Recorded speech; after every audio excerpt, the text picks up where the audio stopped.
आज के इस वीडियो में हम उन सभी प्रॉब्लम्स और चैलेंजेस की चर्चा करेंगे जो किसी छात्र को फेस करना पड़ता है जब वो किसी गवर्नमेंट या प्राइवेट जॉब की तैयारी करता है। तो आज के इस वीडियो का आइडिया मुझे परसों आए हुए यूपीएससी के रिजल्ट को देखकर आया। परसों यूपीएससी 2025 का रिजल्ट आया था और उसमें लगभग 1000 छात्रों ने क्वालिफाई किया था। ठीक है, फाइनली उनको किसी कोई ना कोई पोस्ट मिली थी। तो जब मैंने उसके डेटा को एनालाइज किया तो मैंने ये देखा कि हर साल लगभग 10 लाख छात्र यूपीएससी के लिए अप्लाई करते हैं। ठीक है, और उनमें से लगभग 1000 बच्चों का सिलेक्शन होता है, तो 50 आगे पीछे हो जाता है। जैसे इस बार 958 छात्रों का सिलेक्शन हुआ और किसी बार 1050 का हो जाता है। तो लेकिन जो डेटा है अगर आप देखो तो 1000 के आसपास वेरी करता है। तो मैंने इस बात पे ध्यान दिया कि यूपीएससी के एग्जाम के लिए लगभग 10 लाख बच्चे फॉर्म भरते हैं। 10 लाख बच्चे फॉर्म भरते हैं और उसमें से सिलेक्शन होता है सिर्फ 1000 बच्चों का। इसका मतलब क्या हुआ, अगर हम इसको डिवाइड करें तो हम देखेंगे कि 1000, ठीक है, यहाँ पे देखिए 1000 बच्चों में से एक का सिलेक्शन होता है। ठीक है, मतलब अगर आप यूपीएससी के एग्जाम में बैठ रहे हो और आपके सेंटर में 1000 बच्चे हैं जो कि एग्जाम दे रहे हैं, तो मतलब उस सेंटर से बस एक बच्चे का सिलेक्शन होगा। ठीक है, तो ये तो काफी हाई प्रोफाइल जॉब है। ठीक है, जो हमारी भारत सरकार है उसकी हाईएस्ट लेवल की जॉब है ये। तो मैंने कहा कि अगर किसी को कलेक्टर बनना है तो इतनी मेहनत तो करनी भी चाहिए, उसको हजारों में से एक होना चाहिए। ठीक है, ठीक है, ये कोई बहुत गड़बड़ बात नहीं है। फिर मैंने देखा उस एग्जाम का डेटा जो कभी पिछले 2-3 महीने पहले हुआ था। एमपी पुलिस कांस्टेबल की भर्ती निकली थी, एमपी पुलिस कांस्टेबल की। तो उसमें क्या था कि उसमें भी लगभग 10 लाख छात्रों ने अप्लाई किया था। कितने? 10 लाख छात्रों ने अप्लाई किया था। ठीक है, और उसमें जो टोटल वैकेंसी थी, जो टोटल सीट थी, वो थी 7500। ठीक है, 7500 टोटल सीट थी उसमें। तो मैं राउंड फिगर 10,000 मान लेता हूँ। ठीक है, और उसमें जो अगर मैं आपको एग्जैक्ट डेटा बताऊं तो उस इस एग्जाम में एमपी पुलिस कांस्टेबल के एग्जाम में लगभग 9,78,000 बच्चों ने फॉर्म भरा था। तो इसीलिए मैं इसको 10 लाख मान लेता हूँ और 7,500 वैकेंसी थी, तो इसको मैं 10,000 मान लेता हूँ। ठीक है, राउंड फिगर समझने के लिए, कैलकुलेशन को समझने के लिए। तो अगर हम यहाँ पे डिवीजन करें तो हम देखेंगे कि 100 में से एक बच्चे का सिलेक्शन हो रहा है अगर वो एमपी पुलिस के एग्जाम में बैठ रहा है। इसका मतलब कि अगर आपके सेंटर में जहाँ पे आप एग्जाम देने गए हैं वहां पे अगर 100 लोग बैठे हैं तो एक स्टूडेंट का सिलेक्शन होता है। अब प्रॉब्लम ये भी नहीं है, ये डेटा यूपीएससी के डेटा से अच्छा है, लेकिन प्रॉब्लम क्या है? प्रॉब्लम ये है कि जो एमपी पुलिस कांस्टेबल की वैकेंसी थी उसका जो मिनिमम एलिजिबिलिटी क्राइटेरिया था वो शायद 10th पास था। अगर मैं गलत हूं तो प्लीज मुझे कमेंट बॉक्स में बताइए। जो मैंने बहुत ध्यान नहीं दिया लेकिन मैंने ऐसे ऊपर ऊपर से देखा कि 10th पास जो भी होगा वो इस पोस्ट के लिए अप्लाई कर सकता है। ठीक है, लेकिन आपको शायद जान के हैरानी होगी कि इस पोस्ट के लिए बहुत सारे पीएचडी किए हुए स्टूडेंट्स ने अप्लाई किया था। ठीक है, लगभग 50-60 बच्चे ऐसे थे जो जिन्होंने शायद पीएचडी करी थी। और उसके बाद पोस्ट ग्रेजुएशन जो जिन्होंने किया था उनकी तो आप संख्या ही मत पूछिए, वो 50,000 के ऊपर थे। तो आप मुझे बताइए कि अगर 50,000 लोग इसमें से ऐसे हैं जिन्होंने पोस्ट ग्रेजुएशन किया है और 50 लोग ऐसे हैं अगर मान लेते हैं जिन्होंने पीएचडी की है, तो 10वीं पास जो बच्चा है उसको कंपटीशन करना पड़ रहा है पोस्ट ग्रेजुएट स्टूडेंट से। ठीक है, पोस्ट ग्रेजुएट और पीएचडी स्टूडेंट्स से। तो 10वीं वाले बच्चों के लिए सीट ही कहाँ बची फिर, क्योंकि इनका जो एजुकेशन लेवल है, इनका आईक्यू है, सब कुछ हाई है इनसे। तो आप देखेंगे कि एमपी पुलिस कांस्टेबल के लिए जो लोग एग्जाम क्वालिफाई कर रहे हैं वो ज्यादातर लोग पोस्ट ग्रेजुएट है। आप पोस्ट ग्रेजुएट होके आपको तो हायर पे वाली जॉब के लिए या हायर पोजीशन वाली जॉब के लिए अप्लाई करना चाहिए। तो यहाँ पे जो बच्चा एक्चुअली में 10th पास करके भर रहा है फॉर्म, उसके चांसेस क्या है? क्योंकि जो भी सीट है 10,000 ही सीट है, तो वो सीट को कौन ले जाएंगे? वो सीट को वो ले जाएंगे जिन्होंने पोस्ट ग्रेजुएशन किया है। ठीक है, जिन्होंने ग्रेजुएशन किया, जिन्होंने पोस्ट ग्रेजुएशन किया है। तो यहाँ भी जिस पोस्ट के लिए जिस मिनिमम एलिजिबिलिटी के लिए सीट निकाली गई है, उनके लिए चांसेस बहुत कम है।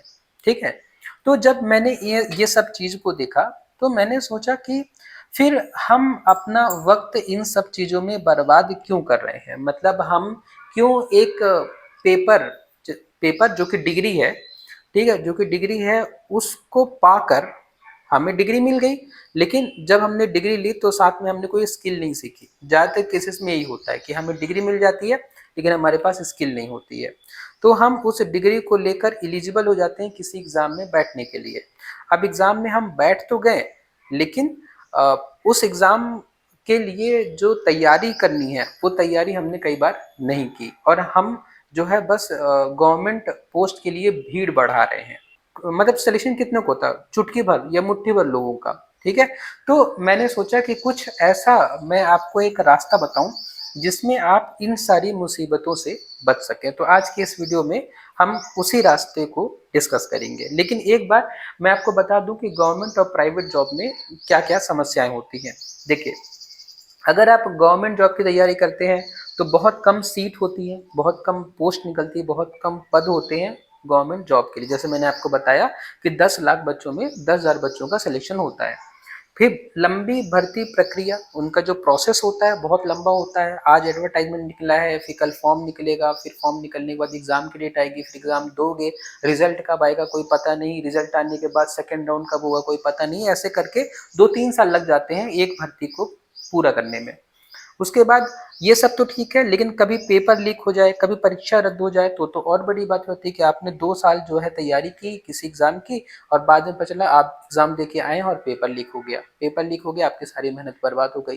ठीक है, कभी कभी परीक्षा रख जाती है कि आपने तैयारी करी और पेपर ही कैंसिल हो गया। तो ये सारी प्रॉब्लम्स होती हैं जब हम गवर्नमेंट जॉब की तैयारी करते हैं। उसी तरीके से अगर कोई सोच ले कि गवर्नमेंट जॉब में बहुत कंपटीशन है, हम जाएं प्राइवेट जॉब के लिए ट्राई करें, तो प्राइवेट जॉब में स्किल्स की कमी होती है। अगर हमें प्राइवेट जॉब चाहिए तो हमें स्किल ही नहीं है, क्योंकि जो प्राइवेट कंपनी होगी वो तो उन्हीं लोगों को हायर करेगी ना जिनमें कुछ बात होगी, जिनमें कोई स्किल होगी। लेकिन स्किल तो हमने सीखी नहीं, क्योंकि हमारा फोकस किस में था, हमारा फोकस तो डिग्री लेने में था, हमारा फोकस तो कागज इकट्ठा करने में था, तो स्किल तो सीखी नहीं हमने। तो वहां पे भी हमारे चांसेस इसलिए कम हो जाते हैं क्योंकि हमारे पास स्किल नहीं होती। उसके बाद नौकरी जो होती है अस्थिर होती है, किसमें, प्राइवेट जॉब में अस्थिर होती है। मतलब कि आज आपकी नौकरी है, ठीक है, आपकी नौकरी लग गई, आप काम कर रहे हो, लेकिन कल कंपनी के बाहर आपसे ज्यादा टैलेंटेड बच्चा अगर आके खड़ा हो जाए, ठीक है, तो आपको हटा दिया जाएगा, उसको रख लिया जाएगा। ठीक है, अस्थिर होती है, कोई भरोसा नहीं कब आपको हटा दे। उसके बाद तकनीक में बदलाव। क्या होता है कि जब भी आप प्राइवेट जॉब में होते हो तो टेक्नोलॉजी हमेशा बदलती रहती है। अगर आप टेक्नोलॉजी को अडाप्ट नहीं कर पाओगे, अगर आप नई चीज़ों को बहुत जल्दी सीख नहीं पाओगे, तो आप आउटडेटेड हो जाओगे, और जैसे ही आप आउटडेटेड हुए तो आपको जॉब से निकाल दिया जाएगा। तो ये सारी प्रॉब्लम होती है जब आप प्राइवेट जॉब की तैयारी करते हो। तो अब इसका सोल्यूशन क्या है? सोल्यूशन है, मैं आपको बताता हूँ। ये जो सॉल्यूशन मैं आपको बता रहा हूँ ये उन छात्रों के लिए ज़्यादा इफेक्टिव होगा, उन छात्रों के लिए ज़्यादा इफेक्टिव होगा जिनको मैथमेटिक्स और इंग्लिश से डर नहीं लगता। ठीक है, मैं मानता हूँ कि बहुत सारे छात्रों के लिए इंग्लिश और मैथमेटिक्स काफ़ी कठिन होती है, लेकिन कठिन तो सब कुछ होता है। आप जिस गवर्नमेंट जॉब की तैयारी करने जा रहे हो वो क्या आसान है? वो भी तो कठिन है। ठीक है, सब कुछ कठिन है, अगर आप नहीं पढ़ोगे तो आपके लिए सब कुछ कठिन है। लेकिन आज का जो रास्ता मैं बताने जा रहा हूँ वो उन छात्रों के लिए है जो कठिनाई से डरते नहीं है और जो मेहनत करने से नहीं डरते। ठीक है, कठिनाई और मेहनत से नहीं डरते, उनके लिए आज का ये सोल्यूशन है। ठीक है, तो इस सोल्यूशन में हमारा जो फोकस होगा वो होगा स्किल सीखने पर, क्योंकि अब वो जमाना आ गया है, अब आर्टिफिशियल इंटेलिजेंस का जमाना आ गया है। अब आपकी डिग्री का, आपके डिप्लोमा का कोई मोल नहीं रह गया है, कोई वैल्यू नहीं है उसकी। वैल्यू किसकी है? वैल्यू इसकी है कि आपको क्या आता है, आप क्या बना सकते हो, आप क्या कर सकते हो, आप में क्या कला है, आप में क्या स्किल है, इसकी वैल्यू है। तो इसीलिए मैं आज जो आपको रास्ता बताने वाला हूँ ये पूरा स्किल बेस्ड रास्ता होने वाला है, और इस रास्ते में सफलता की गारंटी है अगर आपने जैसा मैंने बताया वैसा किया तो। ठीक है, तो चलिए मैं आपको रास्ता बताना शुरू करता हूँ। इस रास्ते में ये रास्ता आपका स्टार्ट हो जाएगा 10th से। ठीक है, ये रास्ता आपका कब से स्टार्ट हो जाएगा? 10th से स्टार्ट हो जाएगा। अब इस रास्ते में आपको 10th के बाद 11th और 12th नहीं करना है। ठीक है, तो आपको 10th के बाद 11 12th नहीं करना है। तो अब यहाँ पे बहुत लोगों को झटका लगेगा, है ना, बोलेंगे कि अरे 11 12th नहीं करेंगे, खास तौर पर झटका पेरेंट्स को लगता है। वो बोलते हैं कि अरे 12th नहीं करेगा तो बाद में नौकरी कैसे मिलेगी? तो अरे 12th और नौकरी का कोई रिलेशन नहीं है। बताइए आपके पहचान में आज के ज़माने में कौन है जिसको 12th करके नौकरी मिल रही है? ये ज़माना चला गया, 40-50 साल पहले वो ज़माना था, 30-40 साल पहले, कि जब आप 12वीं कर लेते थे तो आपको 12वीं के बेसिस पे नौकरी मिल जाती थी। आज के समय में 12वीं के बेस पे नौकरी नहीं मिलेगी, आपको नौकरी मिलेगी स्किल के बेस पर। ठीक है, तो इसलिए मैं आपको बोल रहा हूँ 10वीं के बाद 11वीं 12वीं आप चाहो तो नहीं करो। ठीक है, क्योंकि देखो मैं इस चैनल पे, इस करियर काउंसलिंग वाले प्लेलिस्ट पे कई बार आपको बता चुका हूँ कि 12वीं भी कोई बेकार चीज नहीं है, लेकिन 12वीं करने के बाद फिर आप नेशनल लेवल के कॉलेज में जाओ। ठीक है, अगर आप नेशनल लेवल के कॉलेज में पहुंच जाते हो तो फिर तो उससे उससे अच्छा कुछ है ही नहीं। मैंने वीडियो बनाया है इस पर, आप इस प्लेलिस्ट पे देखिएगा। लेकिन मैं आज का ये जो वीडियो है, आज का ये सॉल्यूशन है, मैं उन बच्चों को बता रहा हूँ जो नेशनल लेवल का कंपटीशन फाइट नहीं कर पाते। क्यों? क्योंकि उनके पास रिसोर्सेज की कमी होती है। आपको पता है कि JEE, नीट, क्लैट, CUET ये सब के एग्जाम में जो आपका कंपटीशन होगा वो बड़े बड़े सिटीज के बच्चे से होगा। जो बच्चा दिल्ली में पढ़ रहा है, जो बच्चा मुंबई में पढ़ रहा है, उससे आपको कंपटीशन करना है। अरे उसके उसके घर की कंडीशन आपसे बहुत बेटर है, उसके स्कूल की कंडीशन आपसे बहुत बेटर है, उसके शहर की कंडीशन आपसे बहुत बेहतर है। तो आप उनसे कंपटीशन अगर आपको करना पड़ा तो वैसे ही ये तो कंपटीशन ऐसा ही हो गया कि 90% चांस उसके जीतने के हैं, 10% आपके जीतने के हैं, तो कौन जीतेगा?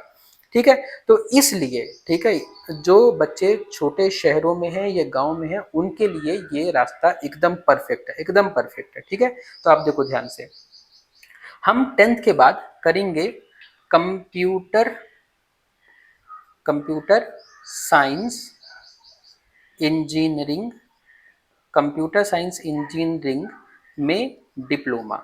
हम क्या करेंगे? कंप्यूटर साइंस इंजीनियरिंग में डिप्लोमा। अब मैं कंप्यूटर साइंस इंजीनियरिंग क्यों बोल रहा हूँ? क्योंकि कंप्यूटर साइंस इंजीनियरिंग वो ब्रांच है जिसमें आपको स्किल सीखने के लिए किसी और पर निर्भर नहीं होना पड़ता। ठीक है, इसमें अगर आपके पास एक कंप्यूटर, एक लैपटॉप है तो आप स्किल सीख सकते हो, और अगर नहीं है तो आपके कॉलेज में तो रहेगा ही, आप अपने कॉलेज में समय बिताओ और वहां पे बैठ के आप स्किल सीखो। ठीक है, क्योंकि इसमें कंप्यूटर के अलावा आपको कुछ नहीं चाहिए स्किल सीखने के लिए, और आप कंप्यूटर से क्या क्या कर सकते हो तो आप भी जानते हो। ठीक है ना, तो आप क्या करो, कंप्यूटर साइंस इंजीनियरिंग में डिप्लोमा करो। ये 3 साल का कोर्स होता है, पॉलिटेक्निक कॉलेज से किया जाता है। और बात रही फीस की, तो अगर आप गवर्नमेंट पॉलिटेक्निक कॉलेज से करोगे तो फीस बहुत कम होती है। फीस क्या होती है? फीस बहुत कम होती है, और स्कॉलरशिप स्कॉलरशिप जो होती है वो काफ़ी सारी होती है। ठीक है, मैंने इस सीरीज के पिछले वीडियो में आपको स्कॉलरशिप के बारे में बताया हुआ है। ठीक है, अगर आप चाहोगे तो मैं आई बटन पर यहाँ पे लिंक डाल दूंगा, और नीचे डिस्क्रिप्शन बॉक्स में भी लिंक दे दूंगा। ठीक है, तो स्कॉलरशिप्स भी काफ़ी सारी होती हैं, फीस भी कम होती है। और जब आप कंप्यूटर साइंस इंजीनियरिंग में डिप्लोमा करोगे ना, तो आपका जो उद्देश्य होगा वो डिप्लोमा सर्टिफिकेट हासिल करना नहीं होगा, आपका उद्देश्य होगा स्किल सीखना। ठीक है, और स्किल्स कौन सी? स्किल्स आपको सीखनी है एआई की, आपको आर्टिफिशियल इंटेलिजेंस सीखना है। ठीक है, आर्टिफिशियल इंटेलिजेंस का यूज करके आपको एप्लीकेशंस बनाने हैं, एप्स बनाने हैं और प्रोजेक्ट्स बनाने हैं। ठीक है, इस पे आपका पूरा फोकस होना चाहिए। और ये कैसे कर सकते हैं इस पे मैं कभी नेक्स्ट में वीडियो बना दूंगा। ठीक है, नेक्स्ट वीडियो बना दूंगा इस पे। ये तो आप लोग मुझे कमेंट बॉक्स में पूछ सकते हैं, वहां भी मैं आपको जवाब देने की कोशिश करूंगा। मतलब ये जो 3 साल है ना, इस 3 साल में आपने इसलिए पढ़ाई नहीं की कि आपको किस तरीके से बस डिप्लोमा सर्टिफिकेट मिल जाए। आपने ये 3 साल पढ़ाई की ताकि आप एआई सीख जाओ, आर्टिफिशियल इंटेलिजेंस कैसे काम करता है ये सीख जाओ, और हम कैसे एप्लीकेशंस और प्रोजेक्ट्स बना सकते हैं आप ये सीख जाओ। ठीक है, जब आप 3 साल अगर अच्छे से मेहनत कर लोगे ना, तो जॉब तो आपको यहीं पे मिल जाएगी। अगर आप करना चाहोगे तो जॉब आपको यहीं पे मिल जाएगी। ठीक है, कोई जॉब में कोई कमी नहीं होगी, क्योंकि आपने स्किल सीख ली है।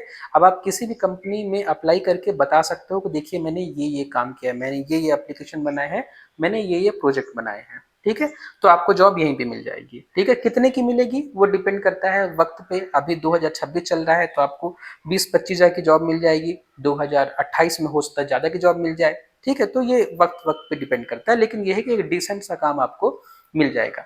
लेकिन अगर मान लीजिए कि आपकी इच्छा है कि अभी 10th के बाद 3 साल ही तो हुए हैं, आपका मन है कि और पढ़ा जाए, तो अगर आपको और पढ़ना है तो आप लेटरल एंट्री से आप बीटेक में, बीटेक मतलब इंजीनियरिंग में सेकेंड ईयर में, किसमें, सेकेंड ईयर में एडमिशन ले सकते हो डायरेक्ट। ठीक है, और एडमिशन आपको कहाँ मिलेगा, आपको किसी भी अच्छे गवर्नमेंट कॉलेज में एडमिशन मिल जाएगा। क्यों, क्योंकि जो कंप्यूटर साइंस इंजीनियरिंग से आपने डिप्लोमा किया उसमें जो आपके सीजीपीए है, आपका जो परसेंटेज है, उस परसेंटेज का उपयोग करके आप किसी भी गवर्नमेंट इंजीनियरिंग कॉलेज में एडमिशन ले सकते हो। ठीक है, तो आपने क्या किया, बीटेक में एडमिशन ले लिया। और बीटेक आपने आपने किस में किया, बीटेक आपने किया कंप्यूटर साइंस में। ठीक है, जिसमें आपने डिप्लोमा किया, आपने उसी सब्जेक्ट में बीटेक किया। अब बीटेक में क्या होगा, आपने जो सब्जेक्ट यहाँ पे पढ़े हैं, ठीक है, आपको लगभग वही सब्जेक्ट यहाँ पे पढ़ने पड़ेंगे। लेकिन इस बार जब आप पढ़ोगे तो आपके समझ में गहराई ज्यादा होगी। ठीक है, समझ में गहराई ज्यादा होगी, और आप क्या करोगे, अपनी स्किल्स पर, ठीक है, अपनी स्किल्स को इम्प्रूव करने में और प्रोजेक्ट्स और ऐप बनाने में आप बहुत ध्यान दोगे। ठीक है, प्रोजेक्ट्स और एप्लीकेशंस बनाने में आप बहुत ध्यान दोगे।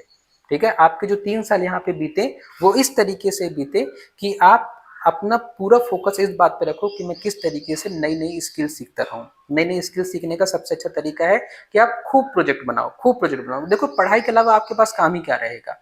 ठीक है, जब आपका विजन क्लियर होता है, जब हमें ये पता होता है कि हमें कहाँ पहुंचना है, ठीक है, अगर हमें पता है कि हमें कहाँ पहुंचना है तो फिर रास्ते बन जाते हैं और हम पहुंच ही जाते हैं। ठीक है, पहुंचते वो नहीं है जिनको मंजिल का पता नहीं होता, जिनको मंजिल का पता है वो तो पहुंच ही जाएंगे। तो ये मैं आपकी मंजिल बता रहा हूँ, मैं बता रहा हूँ कि आप कहाँ कहाँ पहुंच सकते हो और वहां पे पहुंच के आपको क्या करना है, वहां पे पहुंचने के लिए आपको क्या करना है। तो मैं आपको ये बता रहा हूँ कि यहाँ पे आपको स्किल सीखने पे ध्यान देना है। अगर आप अपने स्किल्स जो आपने सीखा है उससे सेटिस्फाई हो तो आप जॉब कर सकते हो। ठीक है, मैंने बताया कि आपको लगभग 20,000 की जॉब बहुत आराम से मिल जाएगी, ज्यादा की भी मिल सकती है डिपेंडिंग ऑन योर स्किल्स। ठीक है, अगर आपको और आगे पढ़ाई करना है तो आप लेटरल एंट्री के थ्रू बीटेक में इंजीनियरिंग में एडमिशन ले सकते हो डायरेक्ट सेकंड ईयर में। ठीक है, तो सेकंड ईयर में एडमिशन लेने के बाद 3 साल आपको लगेंगे इंजीनियरिंग कंप्लीट करने में। ठीक है, 3 साल में अगर आप अच्छे कॉलेज में हो जहाँ पे कंपनियां आती हैं प्लेसमेंट के लिए तो आपको यहाँ पे जॉब मिल जाएगी। ठीक है, आपको यहाँ पे जो जॉब मिलेगी लगभग आपको 70,000 पर मंथ के हिसाब से, एवरेज बता रहा हूँ मैं, इतने जो है हर एक एवरेज स्टूडेंट को जॉब मिल जाती है अगर आप ठीक ठाक कॉलेज में हो तो आपको 70,000 के आसपास, 70,000 पर मंथ के आसपास की जॉब मिल जाएगी यहाँ पे, अगर आपने जैसा मैंने बताया वैसा काम किया है। लेकिन बाय चांस आपको अब पढ़ाई करने में मजा आने लग गया है, अब आप सोच रहे हो कि मैं और पढ़ना चाहता हूँ, और पढ़ना चाहता हूँ, तो आप मत रुको ना यहाँ पे, पढ़ने तो जितना पढ़ लोगे तो उतना अच्छा है। देखो, पढ़ने की उम्र एक बार निकल जाती है ना, उसके बाद पढ़ाई नहीं होती है। आप उस उम्र में जितना पढ़ सको, आप ना ज्यादा पढ़ के कभी नहीं पछताओगे, कभी भी नहीं पछताओगे ज्यादा पढ़ के। तो आप क्या करो, इसके बाद में आप गेट का एग्जाम दो। ठीक है, गेट का एग्जाम दो और आप आईआईटी या एनआईटी में जाके एडमिशन लो, क्या करने के लिए, एमटेक करने के लिए। ठीक है, आपने बीटेक कर लिया यहाँ पे, अब आप एमटेक कर लो। ठीक है ना। अब देखो, ये मैंने नया बोल दिया, गेट का एग्जाम देना पड़ेगा। गेट के एग्जाम में क्या आता है, गेट के एग्जाम में वही आता है जो आपने यहाँ पे पढ़ा है, जो सब्जेक्ट आपने यहाँ पढ़े ना 6 साल, 3 साल डिप्लोमा में, 3 साल बीटेक में जो अपने सब्जेक्ट पढ़े हैं, उसी सब्जेक्ट से क्वेश्चन पूछ जाते हैं गेट के एग्जाम में। ठीक है, गेट के एग्जाम में अच्छे नंबर लाके आप आईआईटी और एनआईटी में एडमिशन ले सकते हो एमटेक करने के लिए। ये 2 साल का कोर्स होता है। ठीक है, कितने साल का, 2 साल का। अब आपके मन में ये आएगा कि इतना सारा पैसा लगेगा, घर वाले इतने टाइम तक पढ़ने नहीं देंगे, तो मैं आपको एक खुशखबरी बता सकता हूँ यहाँ पे कि यहाँ पे आपको मिलते हैं पैसे। ठीक है, यहाँ पे पढ़ने को आपको मिलते हैं पैसे। फिलहाल जो पैसे मिलते हैं वो 12,400 रुपए पर मंथ मिलते हैं फिलहाल। ठीक है, हो सकता है कि आपके टाइम तक ये पैसे और बढ़ जाए। तो अभी क्या है कि अगर आप किसी भी आईआईटी एनआईटी या किसी भी अच्छे कॉलेज से अगर आप एमटेक करते हो गेट क्वालिफाई करके, तो आपको 12,400 रुपए पर मंथ मिलेंगे। ठीक है, स्कॉलरशिप के अलावा, ये स्टाइफंड कहलाता है।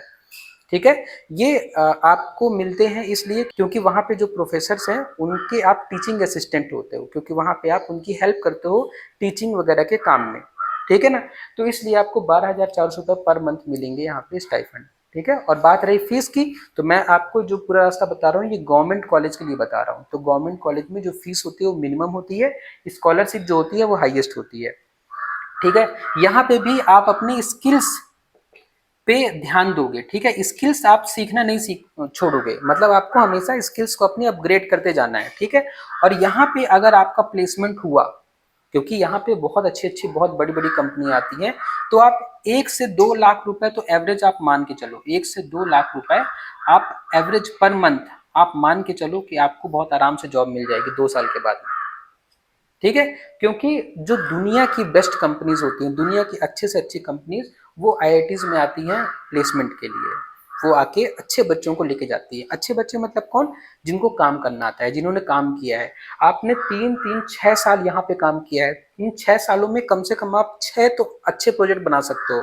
6 ऐसे प्रोजेक्ट बना सकते हो जो देख के कोई बोल दे कि अरे यार आपने तो प्रॉब्लम सॉल्व कर दिया, ठीक है। जब ये प्रोजेक्ट्स हमें बताना है तो बेसिकली हमें प्रॉब्लम सॉल्विंग करना है, मतलब हमें प्रॉब्लम्स देखना है अपने आसपास में सोसाइटी में और उन प्रॉब्लम्स को सॉल्व करने की कोशिश करनी है। तो अगर आपने 6 प्रोजेक्ट भी अच्छे बना लिए इन 6 सालों में, तो और यहाँ पे जाके एक आध और अच्छा प्रोजेक्ट बना लोगे आप, तो अगर आपके पास 7 अच्छे प्रोजेक्ट है ना, तो आपको बड़ी बड़ी कंपनियां आके यहाँ पे ऑफर दे सकती है। ये 1 लाख 1 2 लाख रुपए मैंने मिनिमम बोला है, कम से कम बोला है, ठीक है। ज्यादा की तो कोई लिमिट ही नहीं, करोड़ों का पैकेज जाता है, ठीक है। तो ये हो गया। उसके बाद मान लो कि आपका अभी भी जॉब करने का मन नहीं है, आपके घर वालों का सपोर्ट है और आप चाहते हो कि मैं और पढूं, क्योंकि आपको पढ़ाई में मजा आने लग गया। तो उसके बाद में ना आप यहाँ से क्या कर सकते हो? पीएचडी कर सकते हो। क्या कर सकते हो? पीएचडी कर सकते हो। अब बोलोगे आप कि अरे सर पीएचडी करने के लिए पैसे नहीं है, तो पैसे आपको अब नहीं देने हैं, अब पैसे देने के टाइम गया। अब आपको यहाँ पे पैसे मिलेंगे लगभग 40,000 रुपए पर मंथ। पर मंथ आपको लगभग 40,000 रुपए मिलते हैं पीएचडी करने के लिए इंडिया से, ठीक है। अगर आप इंडिया में पीएचडी करते हो तो लगभग 40,000 रुपए मिलते हैं। और अगर आप फॉरेन से पीएचडी करते हो, ठीक है, यूएसए से, मतलब अमेरिका से, जर्मनी से, इंग्लैंड से, तो आपको 1 लाख से ऊपर की स्टाइफंड मिलता है। मैं स्कॉलरशिप बोल दिया, स्टाइफंड है ये, ठीक है, स्टाइफंड है। तो स्कॉलरशिप इसके अलावा है, इसके अलावा स्कॉलरशिप भी मिलेगी। ये क्या है? स्टाइफंड है, मतलब जो आप प्रोफेसर्स की हेल्प करते हो टीचिंग करने में, उसके लिए आपको ये पैसे मिलते हैं। तो आप 40,000 रुपये पर मंथ अगर आपको मिलेंगे तो आप अपनी भी हेल्प कर सकते हो, फैमिली की भी हेल्प कर सकते हो, और इसकी फीस काफी कम होती है पीएचडी की, ज्यादा फीस नहीं होती है, ठीक है। अगर आप एक अच्छे गवर्नमेंट कॉलेज से आप पीएचडी कर रहे हो तो फीस ज्यादा नहीं होती है। और पीएचडी करने के बाद जब आप किसी रिसर्च इंस्टीट्यूट में जाके काम करोगे, मतलब यहाँ के बाद अगर आप जॉब करोगे, तो आराम से आपको 3 4 लाख तक की जॉब मिल सकती है, ठीक है। क्यों? क्योंकि फिर आप बड़े बड़े एमएनसीज में, बड़े बड़े मल्टीनेशनल कंपनीज में जाके उनकी रिसर्च में उनकी हेल्प करोगे, ठीक है। तो आप अच्छा खासा उनसे आप सैलरी लोगे, ठीक है। क्योंकि आर&डी डिपार्टमेंट होता है हर बड़ी कंपनी में। आर&डी डिपार्टमेंट मतलब था रिसर्च एंड डेवलपमेंट डिपार्टमेंट, ठीक है। तो उसमें क्या होता है, आपको अच्छी खासी सैलरी दी जाती है। और उसके बाद भी अगर आपको लगता है कि और पढ़ना है, तो आप उसके बाद कर सकते हो पोस्ट डॉक। क्या कर सकते हो? पोस्ट डॉक्टरल कर सकते हो, पोस्ट डॉक्टरल। पोस्ट डॉक्टरल में क्या होता है, ये पीएचडी होती है 4 साल की, मैं यहाँ लिख देता हूँ। पोस्ट डॉक होता है लगभग 2 साल का, ठीक है। इसमें जो आपको स्टाइफंड मिलता है ना, ये स्टाइफंड आपको लगभग 1 लाख रुपए पर मंथ मिलता है इंडिया में, ठीक है। 1 लाख रुपए पर मंथ इंडिया में मिलता है, और 3 से 4 लाख रुपए पर मंथ आपको मिलता है फॉरेन में, ठीक है। 3 से 4 लाख रुपए पर मंथ मिलता है आपको फॉरेन में, अगर आप पोस्ट डॉक्टरल करते हो तो, ठीक है। इंडिया से अगर आप पोस्ट डॉक्टरल करोगे आईआईटीज एनआईटी से, तो आपको लगभग 1 लाख रुपए स्टाइफंड मिलता है।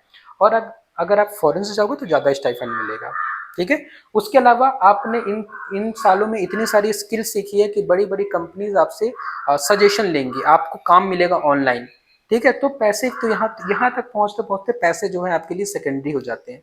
फिर आपका जो काम होता है ना, वो प्राइमरी हो जाता है। फिर आप सोचने लगते हो कि मैं कुछ ऐसा करूं जिससे जो मानव जाति है उसको कुछ लाभ मिल सके, आप फिर उस लेवल पे सोचने लगते हो, ठीक है।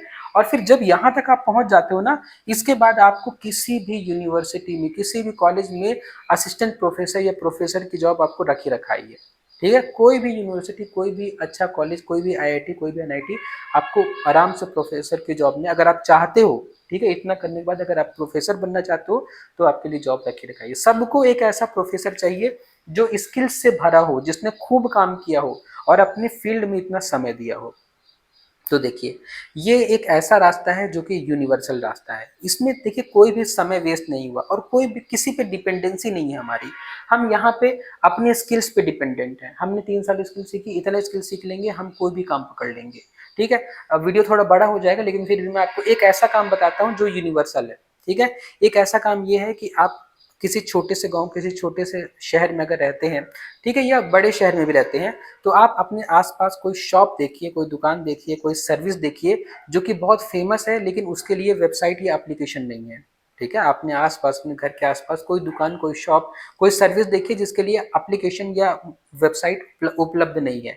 आप उनके लिए क्या करिए, एक बढ़िया वेबसाइट या बढ़िया ऐप बना दीजिए, ठीक है? उनकी प्रॉब्लम्स को ध्यान में रखते हुए, और जाके उनको दिखाइए कि देखिए मैंने आपके लिए ये वेबसाइट, ये ऐप बनाया है, आप इसको यूज़ करिए फ्री में 2 मंथ के लिए। अगर आपको पसंद आए तो आप हमको ₹2000 पर मंथ दे दीजिएगा सब्सक्रिप्शन, और आप इसको यूज़ करते रहिए, जो भी प्रॉब्लम होगी हम आपको सॉल्व करेंगे। तो ये एक दुकान के लिए हुआ। ऐसे आप मल्टीपल दुकानों के लिए कर सकते हैं, मल्टीपल सर्विसेज के लिए कर सकते हैं। ये तो यूनिवर्सल आइडिया है, ठीक है? ये आइडिया हर उस इंसान को पता है जो कि थोड़ा जागा हुआ है, ठीक है? आप ये चीज़ हमेशा कर सकते हैं, कोई आपको नहीं रोक रहा है डेवलपमेंट करने से, ठीक है?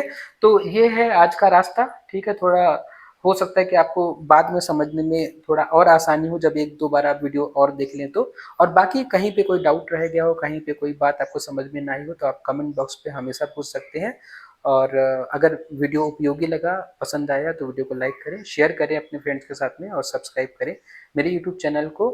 और जो भी डाउट है प्लीज़ कमेंट बॉक्स में ज़रूर पूछें। Thank you.